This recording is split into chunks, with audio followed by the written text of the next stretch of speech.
everyone, I'm Jeremy. Today is day 107 of reading. Today we're reading Harry Potter and the Chamber of Secrets.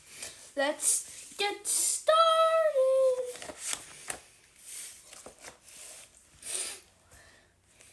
We are on page 257. This will be a bit of a shock, said Professor McGonagall in a surprisingly gentle voice as they approached the infirmary. There has been another attack. Another double attack. Harry's insides did a horrible somersault. Professor McGonagall pushed the door open, and he and Ron entered. Madame Pomfrey was bending over a 50-year girl with long curly hair. Harry recognized her as the Ravenclaw. They'd accidentally asked her directions to the Slytherin common room, and on the bed next to her was Hermione! Ron groaned. Hermione lay utterly still, her eyes open and glassy. They were found near the library, said Professor McGonagall. I don't suppose either of you can explain this. It was on the floor next to them. She was holding up a small circular mirror. Harry and Ron shook their heads, both staring at Hermione. I'll escort you back to the Gryffindor Tower, said Professor McGonagall heavily. I need to address the students in any case.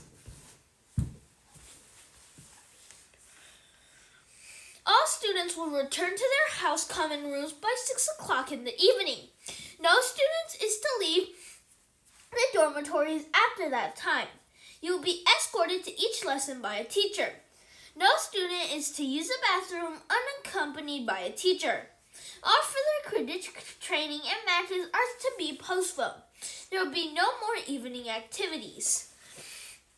The Gryffindors packed inside the common room listened to Professor McGonagall in silence. She rolled up the parchment from which she had been reading and said in a somewhat choked voice, I need hardly add that I have rarely been so distressed.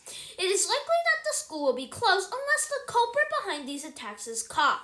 I would urge anyone who thinks they might know anything about them to come forward. She climbed somewhat awkwardly out of the portrait hole, and the Gryffindors began talking immediately.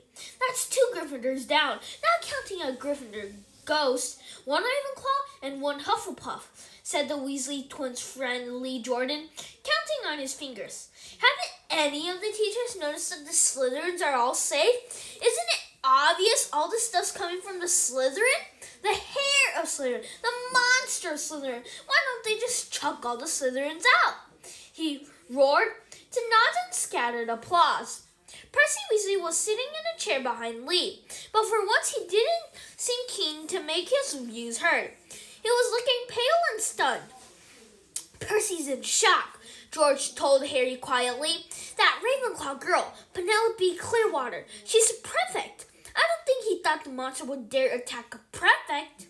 But Harry was only half listening. He didn't seem to be able to get rid of the picture of Hermione, lying on the hospital bed as though carved out of stone. And if the culprit wasn't caught soon, he was looking at a lifetime back with the Dursleys.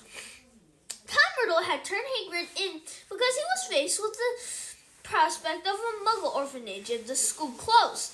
Harry now knew exactly how he had felt. What are we going to do? Said Ron quietly in Harry's ear. Do you think they suspect Hagrid? We've got to go and talk to him, said Harry, making his mind. I can't believe it's him this time, but he sensed the monster last time. He'll know how to get inside the Chamber of Secrets, and that's a start. But Professor McGonagall said we've got to stay in our tower unless we're in class. I think, said Harry more quietly still, it's time to get my dad's old cloak out again. Harry had inherited just one thing from his father, a long and silvery invisibility cloak. It was their only chance of sneaking out of the school to visit Hagrid without anyone knowing about it.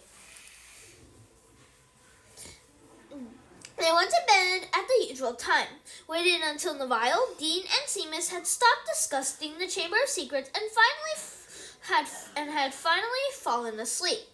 Then got up, dressed again, and threw the cloak over themselves. The journey through the dark and deserted Castle Corridors wasn't enjoyable.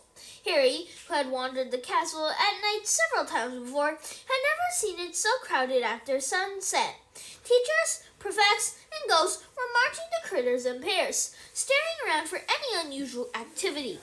Their invisibility cloak didn't stop them making any noise, and there was a particularly tense moment when Ron stubbed his toe only yards from the spot where Snape stood standing guard.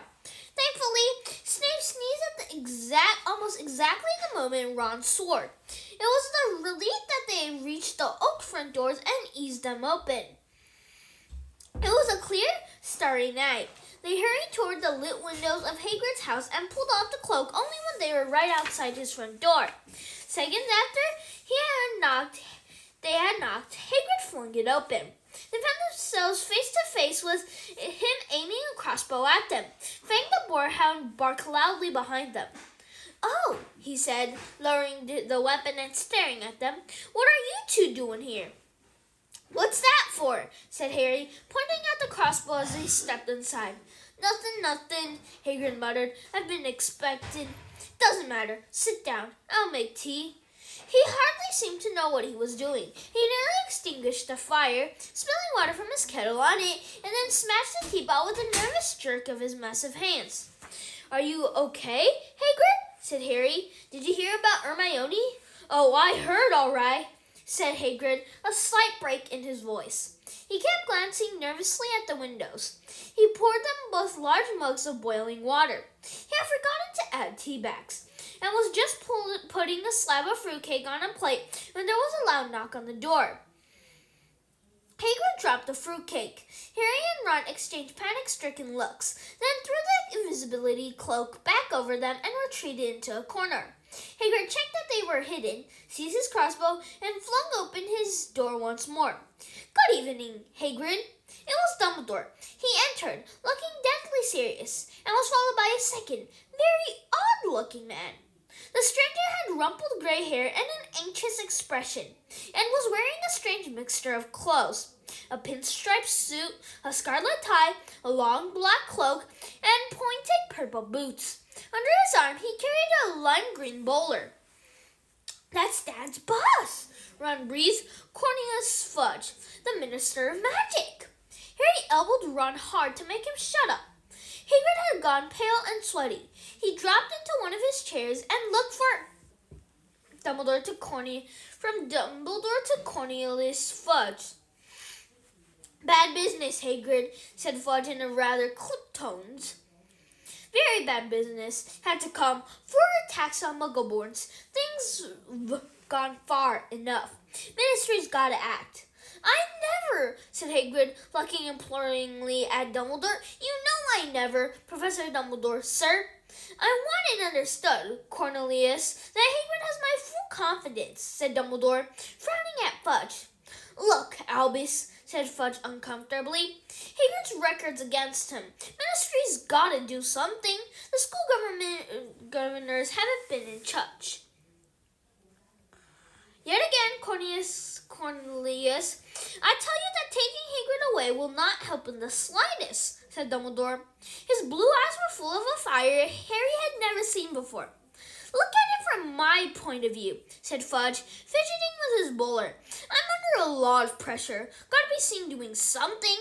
If it turns out it wasn't Hagrid, he'll be back and no more said. But I've gotta take him. Got to. Wouldn't be doing my duty." "Take me?" said Hagrid, who was trembling. "Take me where?" "For a short stretch only," said Fudge, not meeting Hagrid's eyes. "Not a punishment, Hagrid, more a precaution. If someone else is caught, you'll be let out with a full apology." Thank you, everyone. That's all for today. Bye. See you tomorrow. Sorry for the late post.